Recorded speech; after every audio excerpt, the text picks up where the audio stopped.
Welcome back to Powerhouse, the show that brings you candid conversations with the leaders reshaping how America lives, builds, and finances homes. In this episode, we're sitting down with Quinn Residences CEO, Richard Ross, to talk about scaling purpose-built single-family rental communities, making quality housing more accessible, and what real leadership looks like in the build-to-rent space today.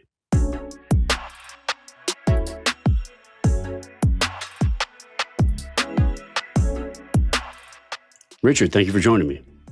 Thanks, Seb. Happy to be here. Yes, sir. Very happy to have you. So I have quite a few questions that I want to dig into your past a little bit, and I'm curious as to how you got here. But with this audience, we've got people that are in the mortgage sector, housing executives, real estate agents. We have a few appraisers that listen, kind of all across the board. So I want to set the stage properly for the audience and really for myself as well. I come from a lending background. I'm an LO. I don't originate anymore, but I still keep my license. I'm a glutton for punishment.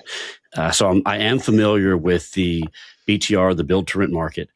But we've never spoken before. So whenever I was doing a little bit of background research on you, listening to a few of your other podcast appearances, I noticed the dedicated rental communities, DRC, is attached to Quinn and attached to your name.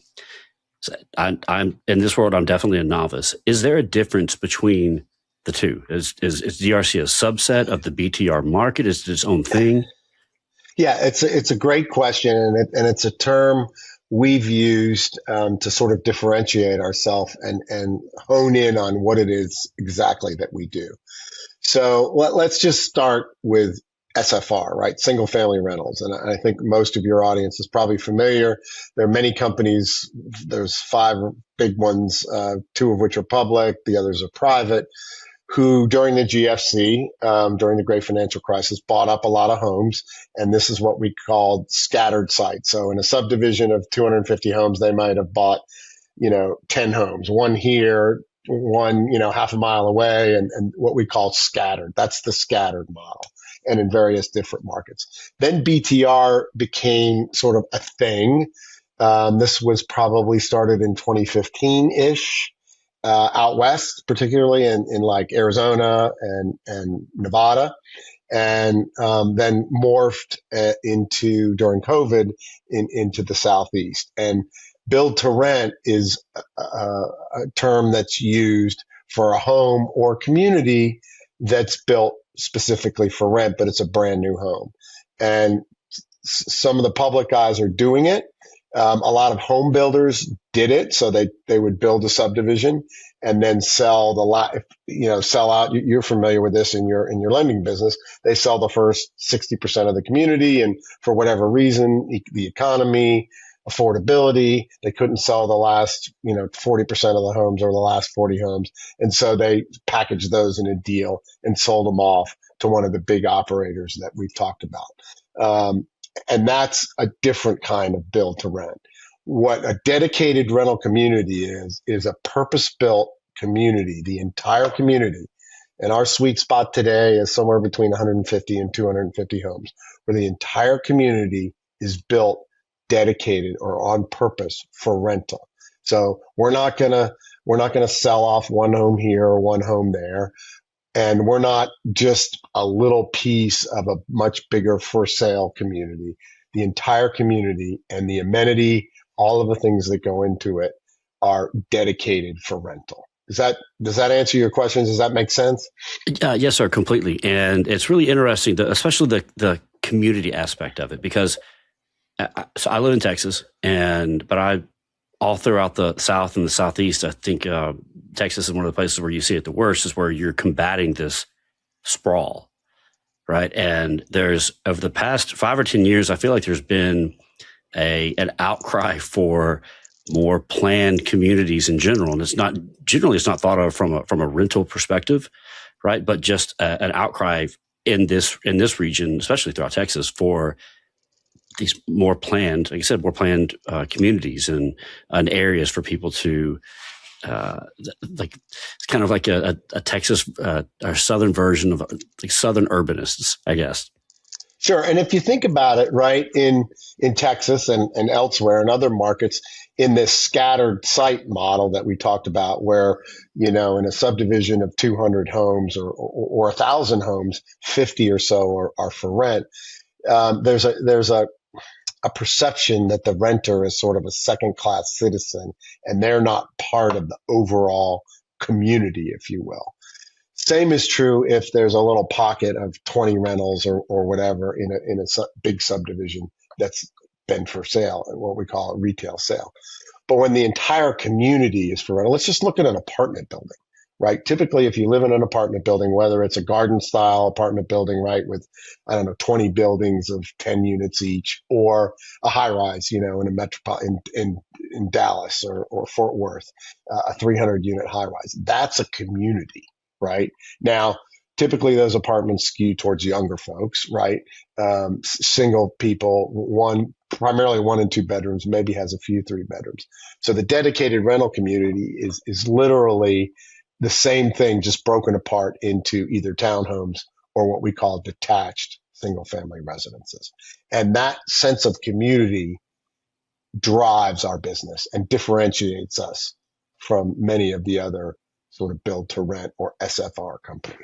I want to put a pin on this because there's a lot that I want to explore with the renter type, your profile, but the community buy-in. I have quite a few questions on that. But before we do this, let's take a step back. You've been in the industry for over 40 years or so. Is that correct? That's correct. Okay, and through the kind of the accounting world, and that. Yeah, I came up. I was trained in accounting. I have an accounting degree. Interestingly enough, my father was a home builder, and he went through not the GFC, but an old GFC. Real estate every 40 years or so, we have to have some crisis. He went through the oil embargo of '72, and didn't fare well. And so I became an accountant because I wanted a job, right, that I could rely on, a profession. So I was in accounting for 10 years and then sold my accounting practice in public accounting, doing tax returns and audits for people. And that's when I got into the real estate business almost 40 years ago.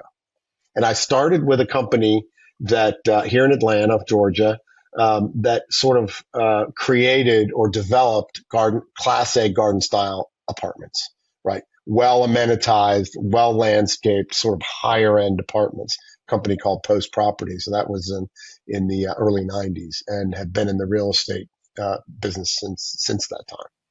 But you got into the DRC we world. started Quinn almost 6 years ago now. We closed our first community in Raleigh, North Carolina, February of 20, and then we had the lockdown the next month, right? So we're coming up on 6 years. We've got over 5,000 homes now across 33 communities, but it's been an interesting development of the sort of that little niche of dedicated rental communities. So what were your first couple of nights into the lockdown? I mean, being a month into this new venture. Well, we were terrified, start a brand new business and a concept that no one had ever really heard of. I mean, people had heard of, right, out of the GFC buying scattered homes and, fixing them up and renting them. But those homes are 25, 20, whatever years, 27 years old. Ours are brand new homes and people would scratch their heads, like particularly lenders. Say I came to you 6 years ago and said, Zeb, I want you to lend me money. I'm going to build an entire subdivision for rent. Most people, even sophisticated real estate, were like, you're going to do what?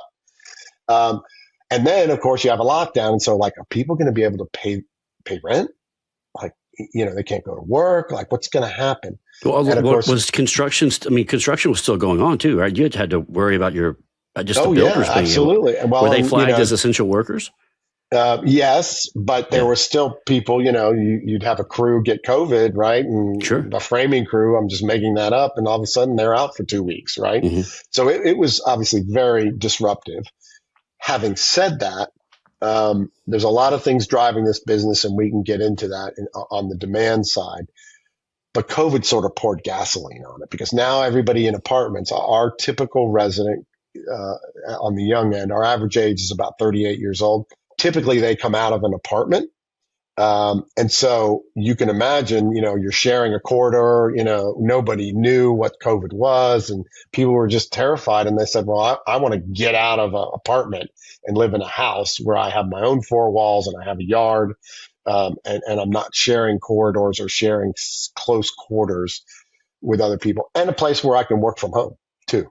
So that was the huge driver. So once we established that people could pay their rent, obviously we had all that government stimulus, and there were very favorable rules, some favorable, some not. In other words, you couldn't evict people, but that sort of poured gasoline on an already formative business plan. What about inspections and the red tape? All of those, the whole thing. All of that got worse. And frankly, to just digress a little bit, hasn't 100% recovered that part of the business. The labor's recovered, the materials have recovered, the supply chain has recovered. What hasn't recovered is the inspections and stuff like that, because a lot of these municipalities laid people off, and they've been the slowest to bring them back. So that's still a challenge we face.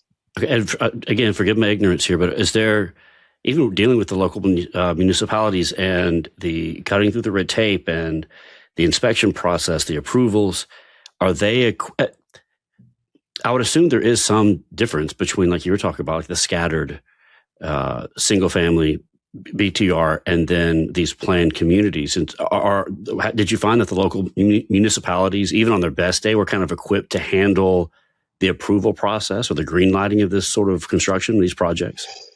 No, I mean, put the pandemic aside, that was its own problem with just staffing and our city councils meeting and things like that.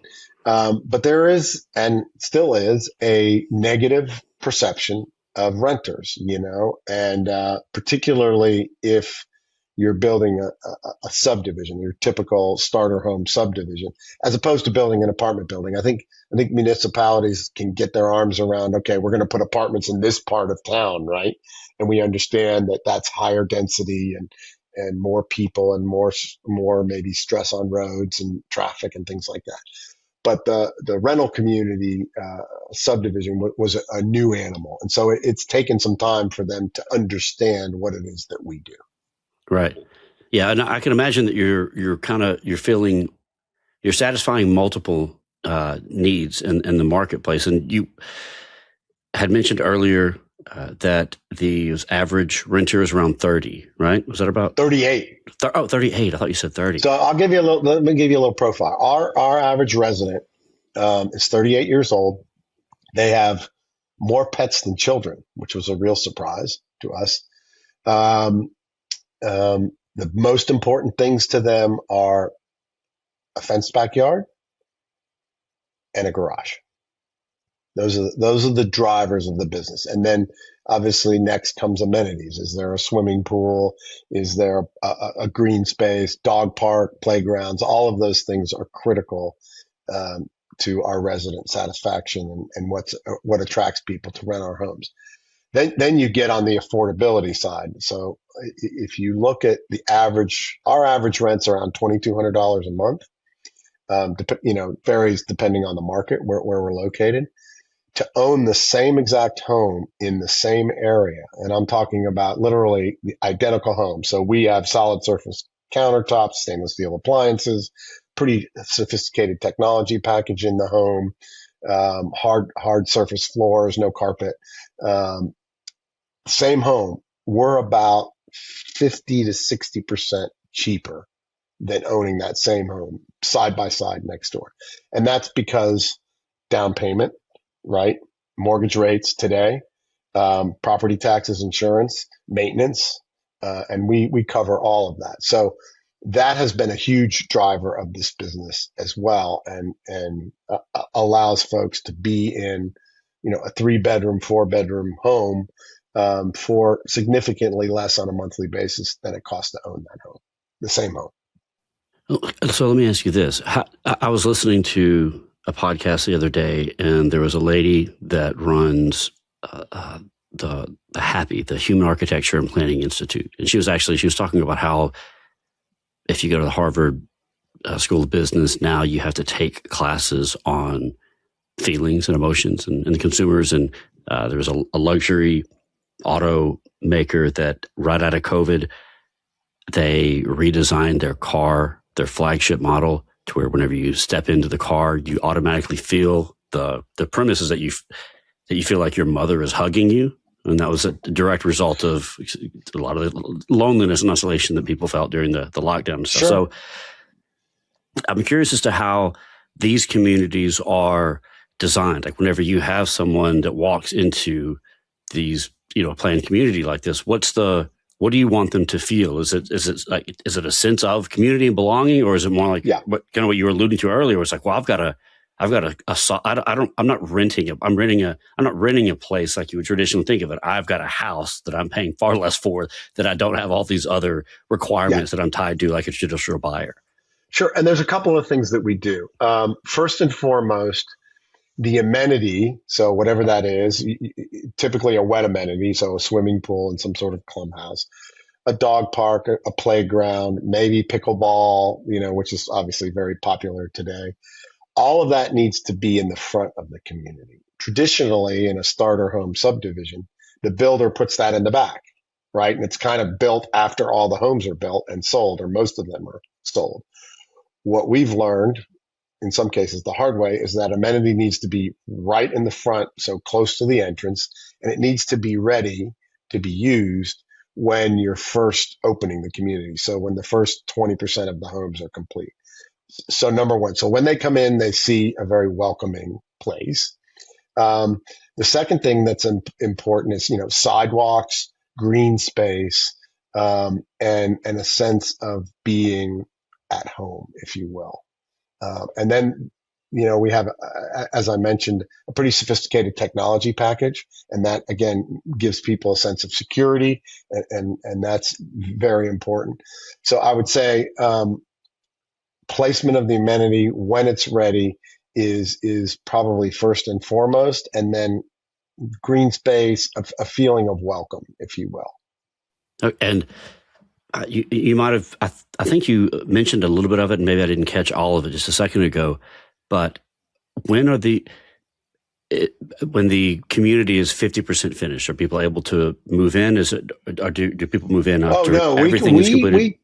We typically will open a community when 20%, let's just say a 200 home subdivision. Mm-hmm. Let's do some rough math.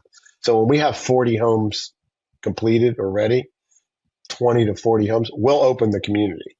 And we want the amenity to be ready by then, meaning they can swim in the pool, use the pickleball courts.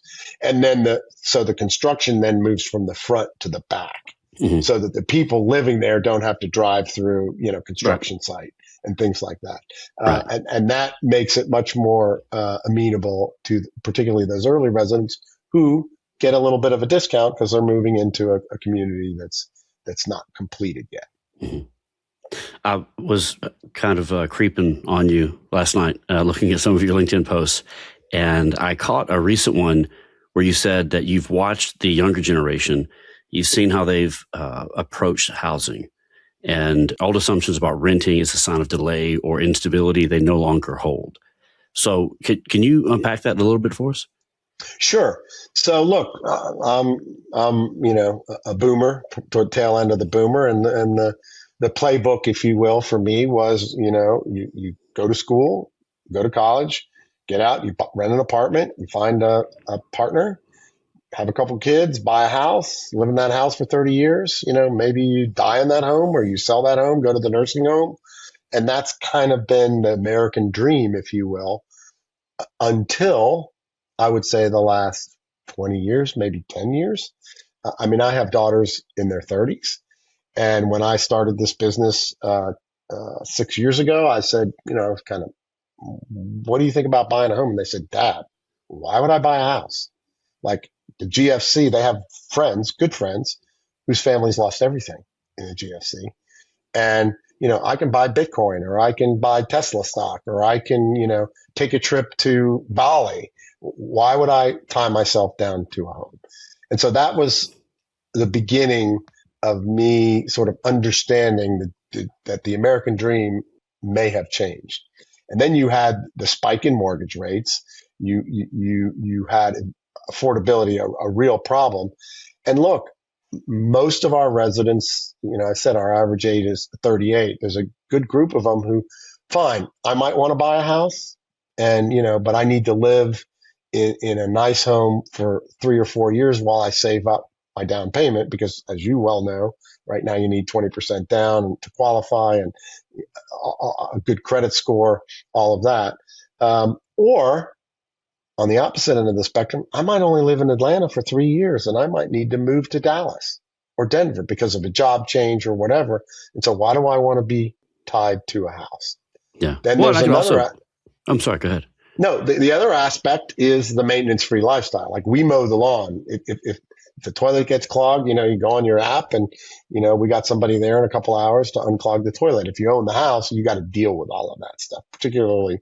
And as the older the house gets, obviously, the more it is. So there's a huge shift change in what the perception of the American dream is. And look, I talk about young people there, but we have a number of residents, 20% or so, who are empty nesters, meaning they've sold their first house or their lifetime, their family home, if you will. The kids are grown, they're out, like, sold the house, put the money in the bank or invested it. And like, why do I want to buy another home? Again, for the same reasons. Do I want to fix the roof? Right? Do I want to have to deal with mowing the yard? And I might want to be, 15, 20 minutes from the grandchildren. So this gives me flexibility. So it is a bit of a sea change in the perception of what renting is. Yeah, this is purely speculation on my end, but I kind of worked on the corporate side, both on purchase and on the reverse mortgage world. And I know that a huge bottleneck that we have also is, you're talking about being a boomer, and that's there's this weird cultural tension between boomers and the younger generation, and that you have boomers that are not moving out of their homes, right? And they're sitting on these homes that a lot of people in their 30s think that they should be in, but there's nowhere for the boomers to go. They're sitting there, and people that are in their 30s are wanting to get out of their apartment. They want to get a house. So I'll be curious to see how much of that is serving kind of as a pressure release valve as well, simply because there's just not enough of the homes that you're offering to be. They're just not being built right now. Not nearly at the supply that's required. Yeah, and there's the fundamental problem in this country. I mean, in the last 15 years, we just haven't built enough homes. I think, depending on who you believe, somewhere between 3 and 6 million short, meaning that we have more households than have houses. And that's 3 to 6 million. And interestingly enough, it's not getting better. I think in 24, there were, I might get the numbers wrong, but they're close enough. I think 1.6 million households were formed. So that means people leave home or have a kid or whatever and form a household. And I think we only built like 1.2 million homes. So that was a $400,000 home shortage. So it's getting worse, not better. And then to your point, this lock-in effect of, boomers, if you will, or people in their 60s, 50s, 60s, 70s, who have lived in their home for 30 years. And by the way, they probably have a 3% mortgage.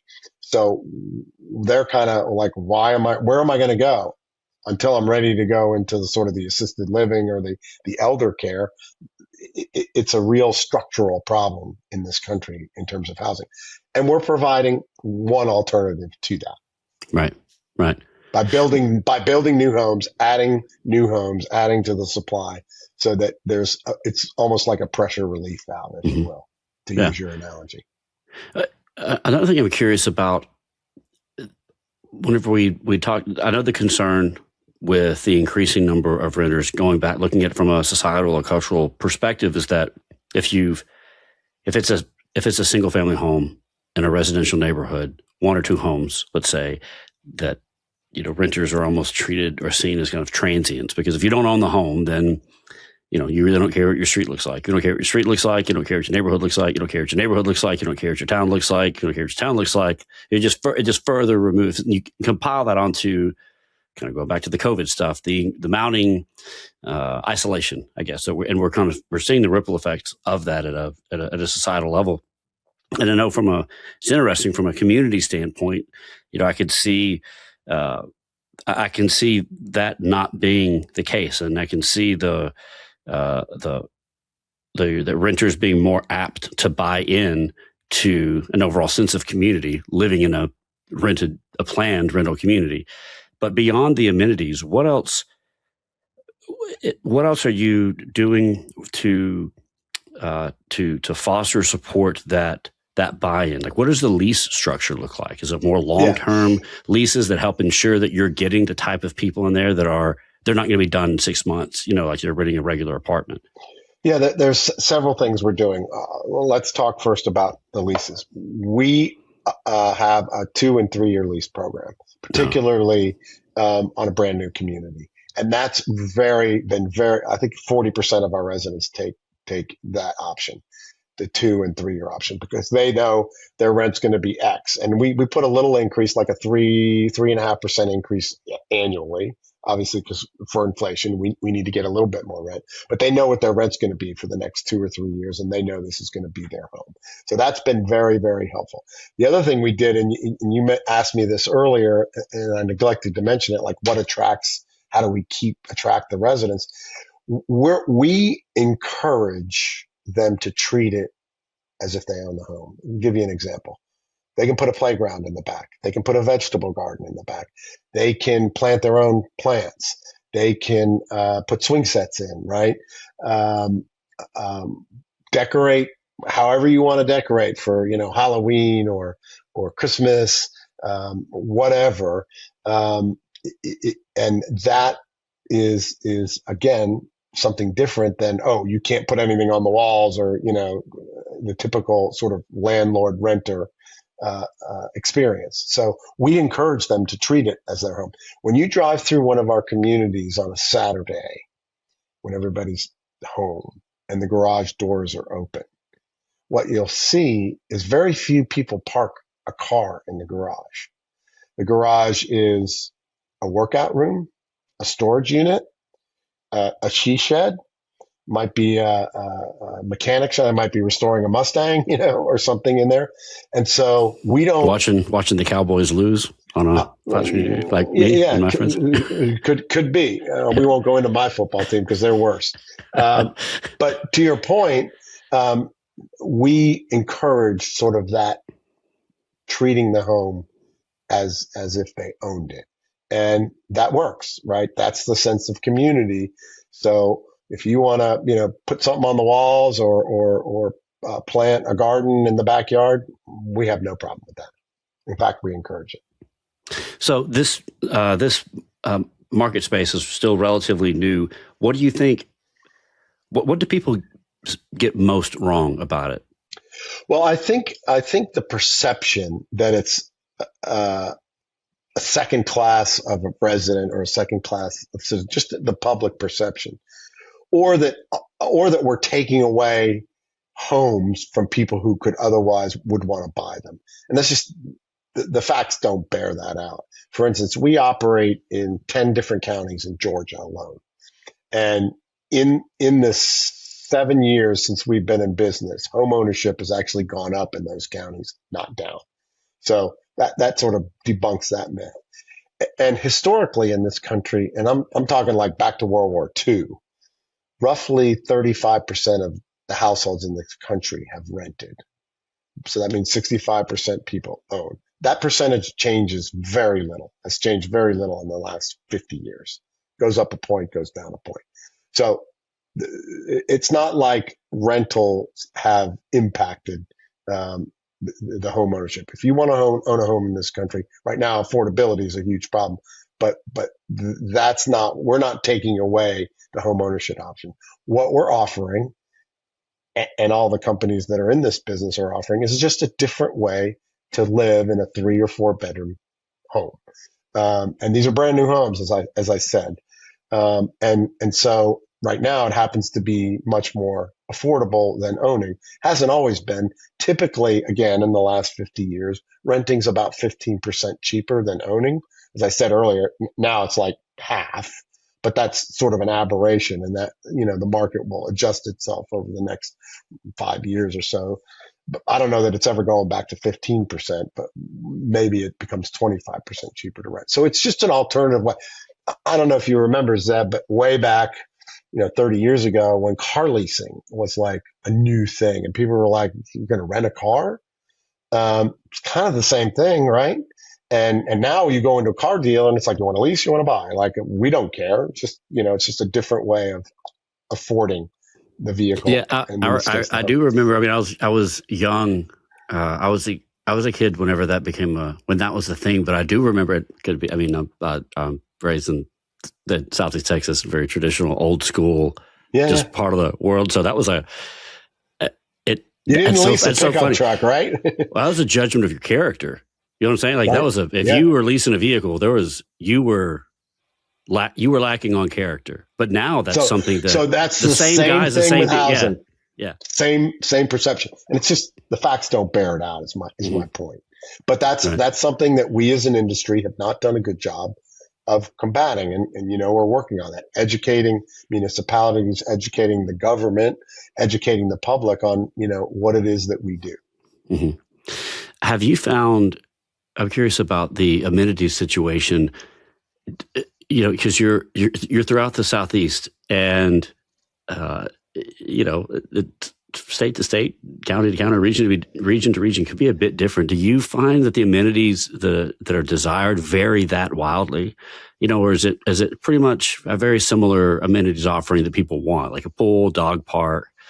Yeah, I mean, it's pretty common. I mean, we are in the South, so if your communities of any size, meaning over 100, you got to have what we call a wet amenity, a pool, right? Because it's just hot in the summer, and they can use that 9-10 months out of the year. Dog park doesn't matter where you are. If you're in Minnesota, you're going to need a dog park and a playground, some sort of playground for the kids to play in. Although interestingly enough, only a third of our residents have more pets than kids. We found that very interesting. So the amenity doesn't change. Maybe the design does a little bit, and sort of the placement. The further north you get, you want more fire pits. Maybe less walking trails, but not significantly different.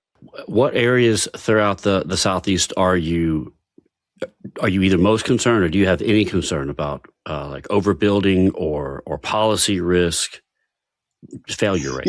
Yeah. So we're all over the Southeast. What's most important to us, in other words, what we look for when we just make a decision to build a community in a certain market, is first and foremost is employment. Are there jobs that our residents can pay their rent, right? So Atlanta, Raleigh, Charlotte, Central Florida are all markets that we really like because there's employment there. Then the second thing we look for is proximity to retail. Can they get their groceries? Can they get their hair done? Can they go to a doctor, a doc in the box?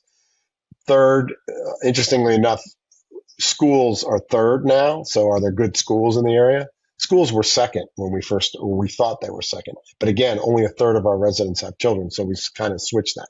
So those are the drivers of what we look for in a community. Some jurisdictions, some markets are better than others in terms of their perception of what it is that we do, and meaning, can we get the community entitled? Can we get zoning? Can we get permits? That kind of thing. And then there's some surprises, right? Markets. Savannah, Georgia's been really good for us. There's a big port there, right? And so again, employment. So it varies in terms of where we like to locate, but the perception changes from market to market of the local community, what residents are. What I've found is when we go to the city council and I sit in front of the city council and I show them some of our other community, this is what we do. They kind of like our lenders. They say, "Oh, I had no idea," And so once you educate them, it tends to bring them around to, maybe this is something that we should embrace, because it allows people to live in a home that they otherwise couldn't afford, and be able to get to work in a reasonable period of reasonable commute, and to shop and support the local community just like a homeowner does. So I have a couple last questions for you, Richard. This is the time of year everybody's looking back at their 2025. So as you look back at 2025 and then try to project into the next year, what do you feel like you got right about the year, and what do you feel you got wrong? And then how has that shaped how you're moving forward into the next year? Yeah. 25 was a tough year for us, for everybody in this. 25 was the toughest year in our short 6 years. As I mentioned earlier, COVID sort of drove the business for a while, and then coming out of that, there was still a lot of demand. But during COVID and early in the end, this was a hot business. And real estate, right? When real estate gets hot and people are making money, we build too many homes. Sure. And that's what happened. So supply got out of balance, and there were too many homes over, I would say, the end of 24, all of 25 coming on the market. And obviously, if you have too much of a product, what happens? The price goes down. Mm-hmm. So 25 was a tough year. We weathered it well, I think better than most. And again, 30, 40 years in the business have taught me what's most important is keeping the resident in the home. So keeping the resident happy, keeping the resident experience. As I like to say, we call it in the industry, keeping the heads in the beds, right? Because you can always recoup rent over time. But if you lose a resident, it costs a lot of money to get a new resident. You got to paint the home. You got to fix the repairs. It might stay vacant for a while. So if we have a good resident, we want to keep them. And that is sort of what allowed us to get through 25 relatively unscathed, if you will. Still a tough year. I think looking forward, the first half of 26, we've got economic stuff going on, as you well know. The price of groceries is higher. Housing is expensive, meaning property taxes and insurance.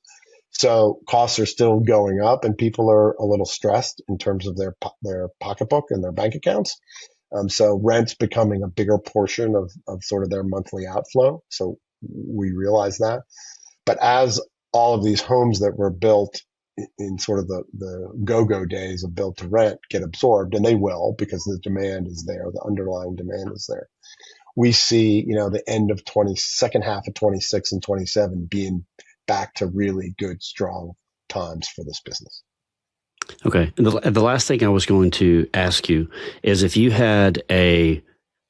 were able to get a builder, a local policymaker, or a federal policymaker and an investor together, and you were going to figure out a way to continue to build out this space, what is the one thing that you would advocate for? What's the one thing that you would ask to be changed?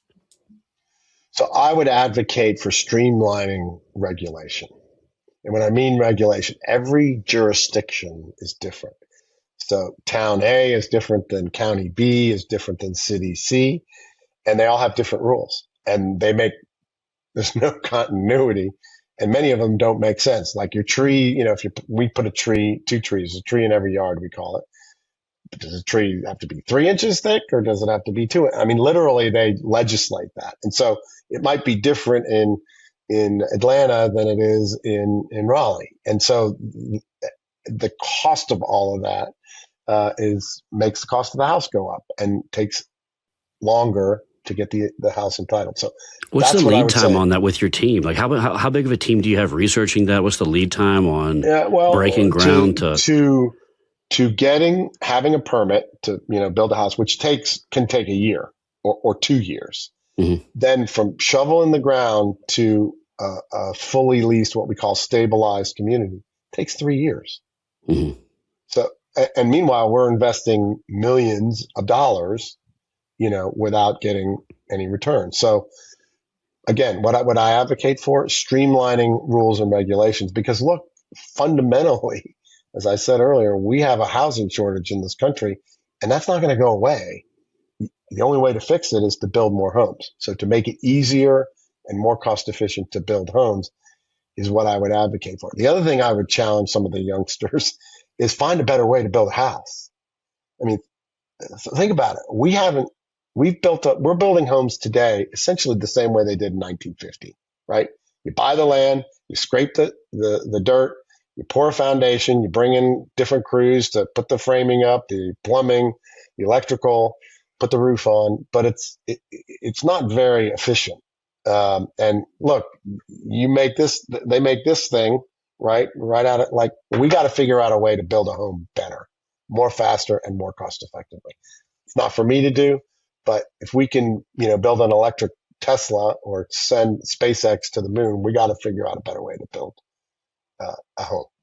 Right. I couldn't agree with you more. Richard, thank you so much for sharing your time with us and your insights, and I appreciate you having on, and I look forward to talking to you again in the future. Thanks, Zeb. Appreciate you having me. Yes, sir.